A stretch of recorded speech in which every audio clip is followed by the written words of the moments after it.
Hello చూడండి, boiled ఎగ్స్ని నేను ఇట్లా హాఫ్గా కట్ చేసుకున్నాను. సో కర్రీ ప్రిపేర్ చేసుకుంటున్నా. ఒక పక్క అయితే మంచిగా ఉల్లిపాయలు రోస్ట్ అయిపోయినాయి.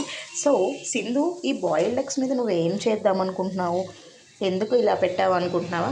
మంచిగా పెప్పర్ని ఇలా స్ప్రింకిల్ చేసుకోండి, దంచుకోండి. అప్పటికప్పుడు ఫ్రెష్గా స్టోర్ చేసిన పెప్పర్ అట్లా పెట్టుకోమాకండి.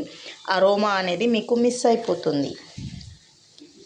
చూసారా, పెప్పర్ని మంచిగా బ్యూటిఫుల్గా ఇట్లా గార్నిష్ చేసేసుకొని ప్రతి ఎగ్ మీద, అసలు దీన్ని హ్యాపీగా తీసుకుని తినేసినా కూడా చాలా బాగుంటుంది. బట్ కానీ నేనేం చేస్తున్నానంటే, సింధూస్ కిచెన్లో కొంచెం స్పెషల్ ఉంటుంది కదా, సో ఇవి ఇలా కర్రీలో డిప్ చేసేస్తున్నాను.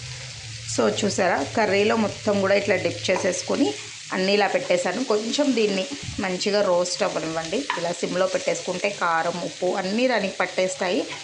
సింపుల్గా పైన కొత్తిమీర జిమ్ముకోండి, టేస్ట్కి టేస్ట్ ఉంటుంది, ఎంఎం ఉంటుంది. ట్రై చేయండి.